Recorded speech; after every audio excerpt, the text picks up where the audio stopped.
Hello again and welcome to the BAXEDM YouTube channel. In this episode of the MK2 Wire-EDM Machine redesign series, I'm going to discuss in detail Wire-EDM tension control. But before we dive in, I want to do a retrospective on how my current design came to be and the decisions I have made along the path. It all begins with this. A 160mm industry standard Wire-EDM spool. These spools with standard 0.25mm brass wire almost weigh 10 kilograms. Industrial EDM machines are huge, heavy and have super strong mechanics. So for these machines it's not a problem to carry the heavy wire spool on the moving world of the machine XY axis. For desktop EDM machines, however, this is a different story. In order to keep a DIY machine light, small and affordable, the machine mechanics have to be light and affordable too.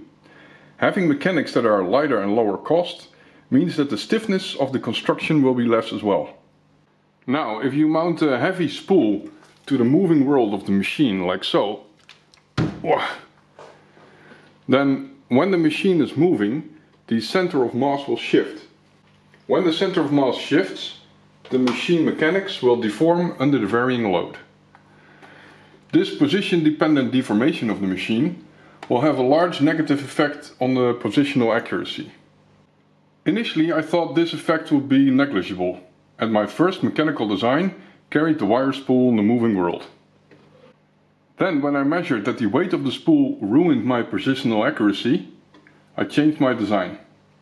One could compensate for the moving center of mass by moving a chunk of mass in the opposite direction. But that really complicates the mechanical design.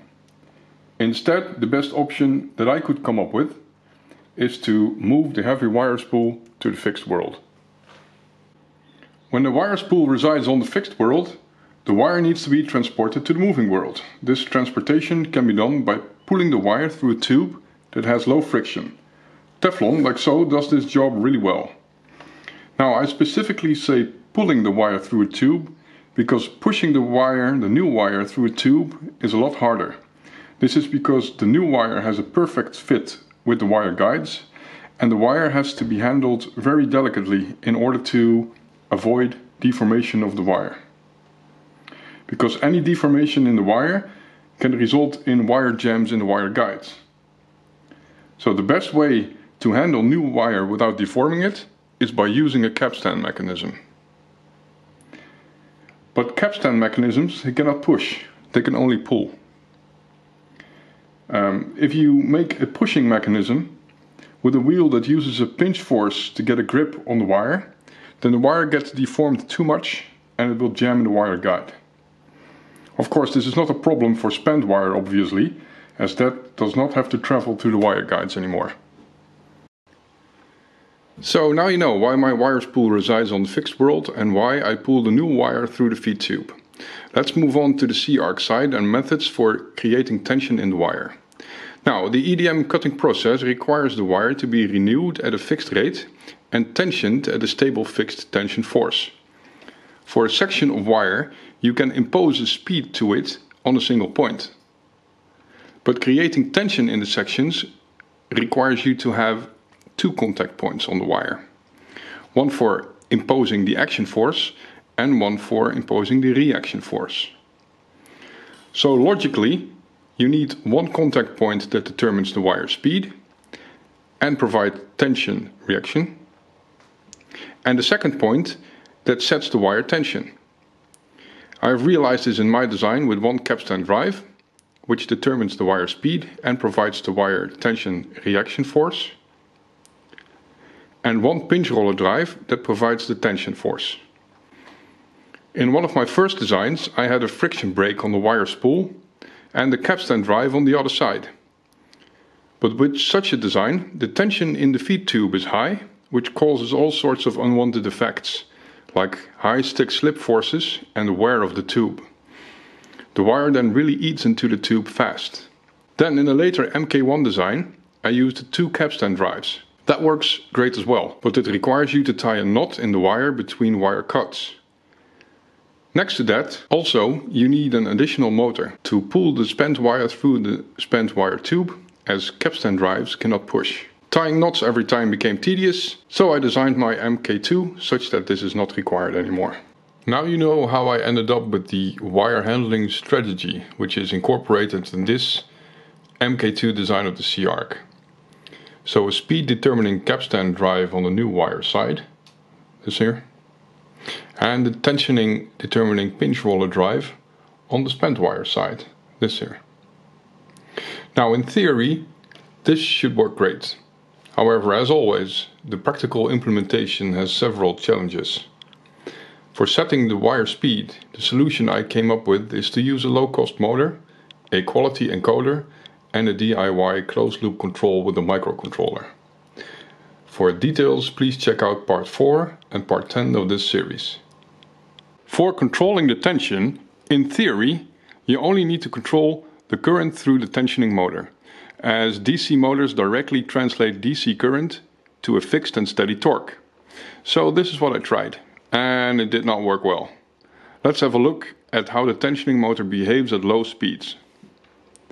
As you can see, the wire tension wildly fluctuates. This is caused by a torque ripple in the motor, asymmetry in the gears, slightly non-round wheels, gear losses, etc.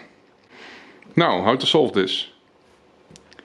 I could pick a high-end motor instead, which would be closer to a theoretical ideal motor, but I want to keep the price of the setup affordable, so I really like the motor I'm currently using.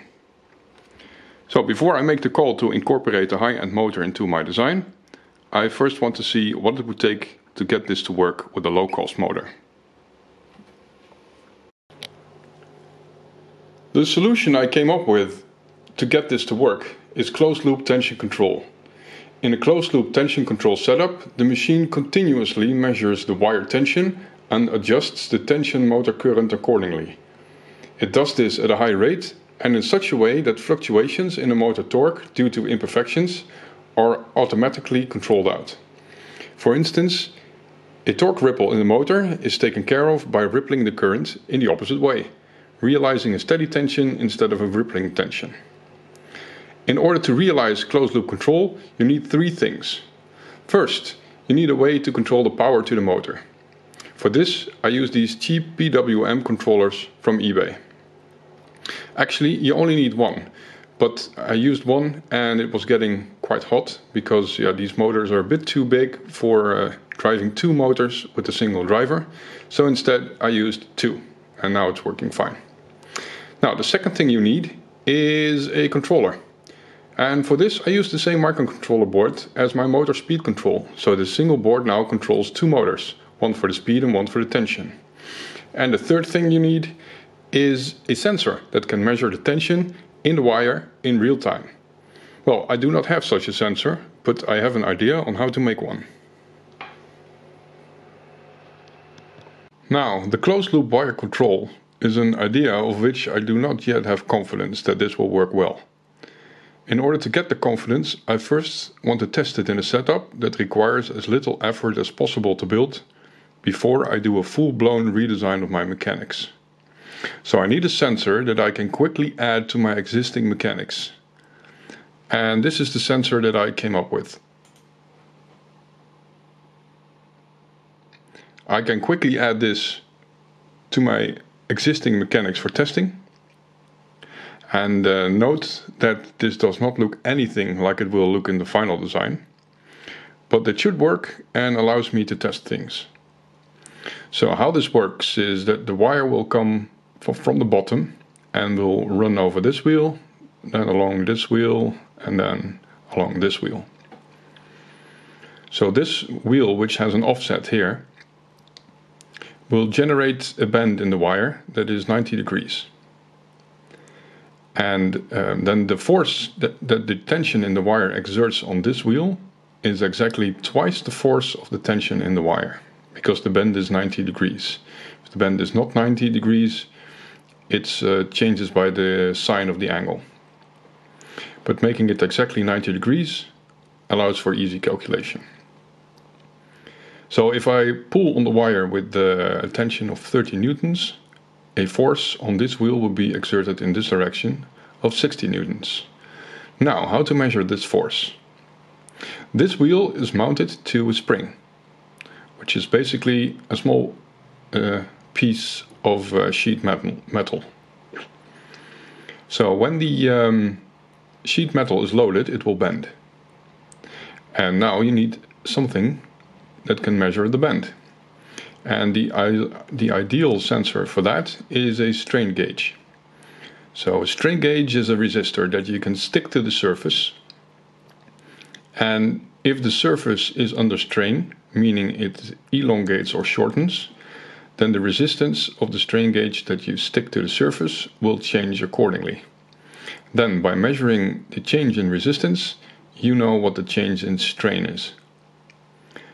And by doing so, you can make a sensor. Now, the change in resistance in the strain gauge is very subtle. So in order to amplify it, to be able to measure it, you need to build some kind of amplifier for the strain gauge. And I don't have that, so I will design that myself as well. Now let's have a look at how this thing turned out. Okay, so here's my DIY sensor. This is the body.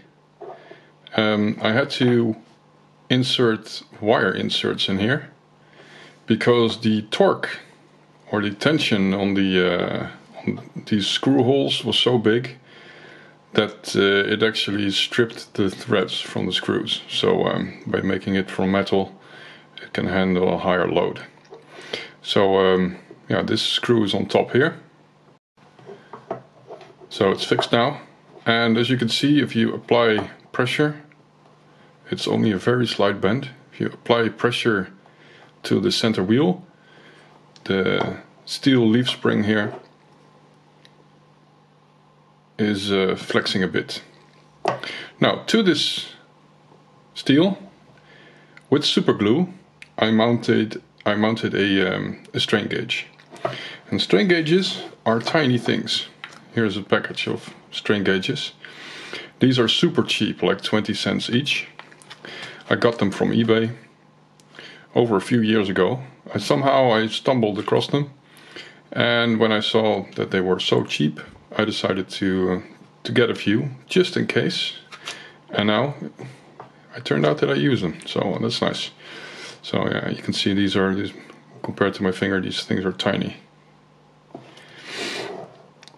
So the strain gauge is mounted on this side. It's not in the middle because the strain on this side is the highest.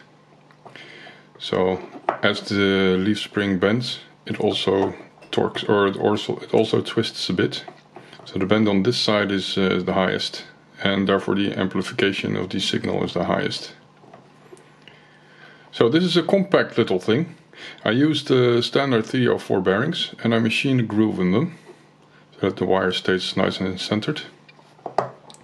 And this little connector then hooks up to the amplifier, which is something that I also made myself.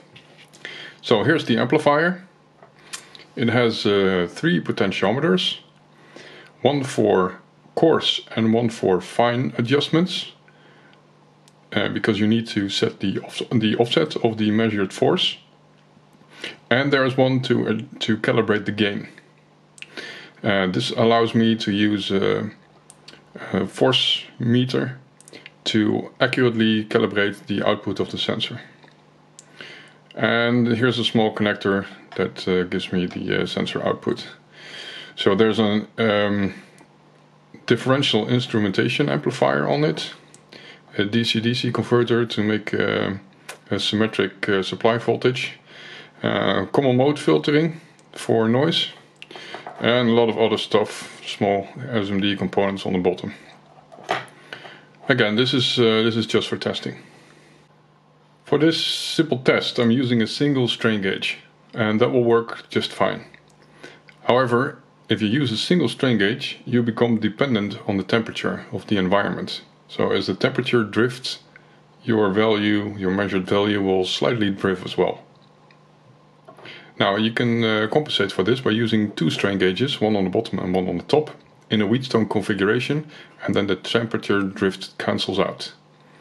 which is something that I should do if I decide to make this into a product. So designing this sensor was not a trivial thing. I needed to do my math, because I needed to dimension the strain gauge and the flexure to which it is attached, and that in combination with the amplification of the amplifier, I needed to dimension and optimize it in such a way that for a full load of the wire, which is a 60 Newton load here, I get exactly 3 volts of signal output from my amplifier.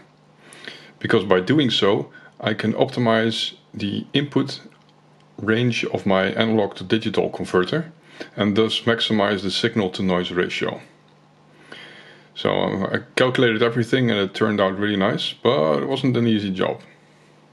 So I will mount this electronic board to the side, just with some sticky tape for testing, and then the whole assembly is screwed to the side of the mounting plate of my C-arc. So let's mount it. Okay, now I'm going to use the DIY tension sensor to show what's going on if I do not use closed loop control. So first I shut on the current through the motor, which is a constant current. I'm shutting it on now. Okay, now the current is on, and this is 10 newtons per division. So now I'm a bit above 20 newtons. And the feed motor, the wire feed motor, is now not running. So the wire is not running, and the tension in the motor is, or the tension in the wire is nice and constant. Now let's start the motor, the feed motor. Here we go. This is pretty bad. You cannot use this. The speed of the wire is super constant, but the tension in the wire, even though the current is regulated through the motor to be constant, the tension in the wire is all over the place. Actually, it bumps so much up and down that it actually sometimes reaches 0. So it bumps between 0 and 20 newtons. So this is really bad.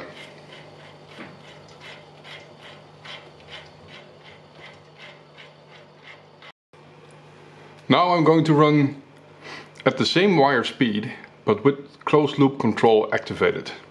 And at first I will choose a set point of 10 newtons. So here we go. 3, 2, 1.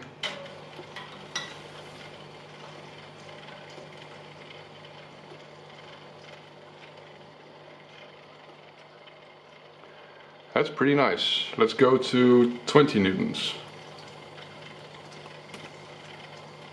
3, 2, 1, 20.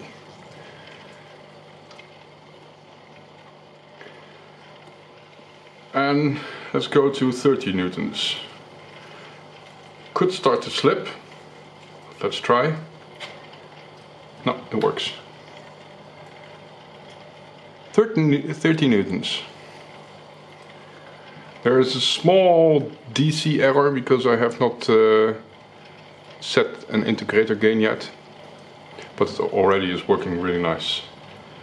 Now let's jump back to 20.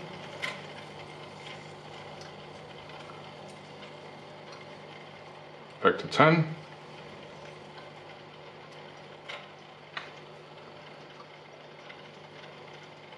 Really cool.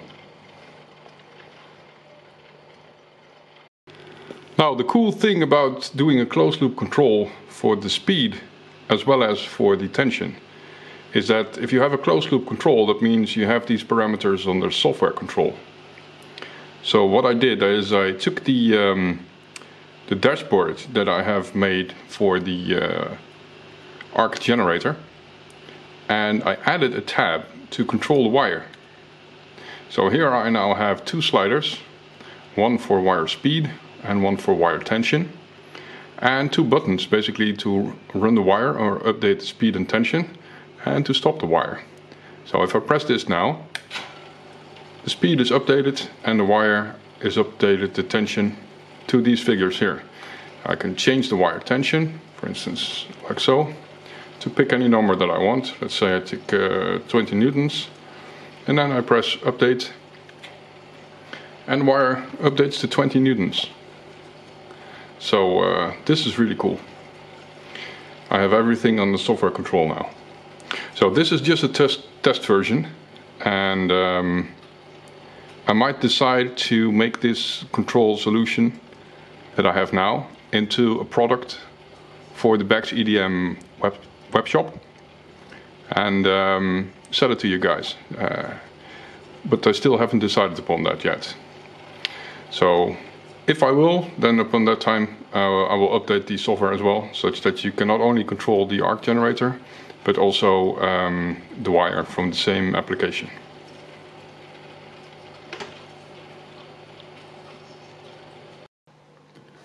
So, how to proceed with this?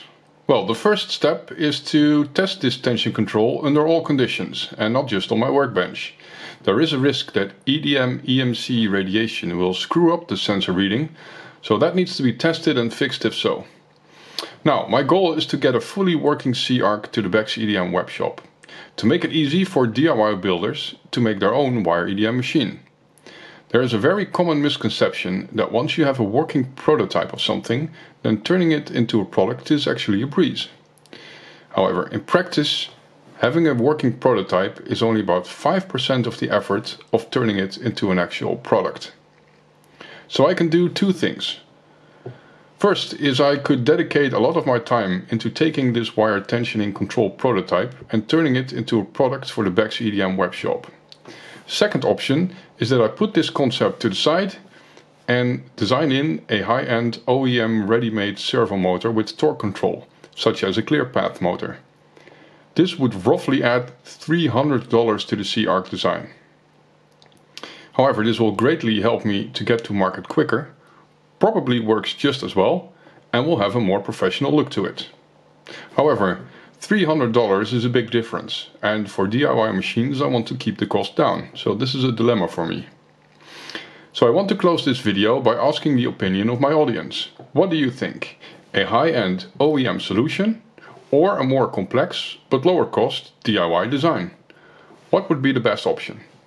Let me know what you think in the comments below. If you like this content, then please subscribe to the channel to help me get more content out in the future. See you next time.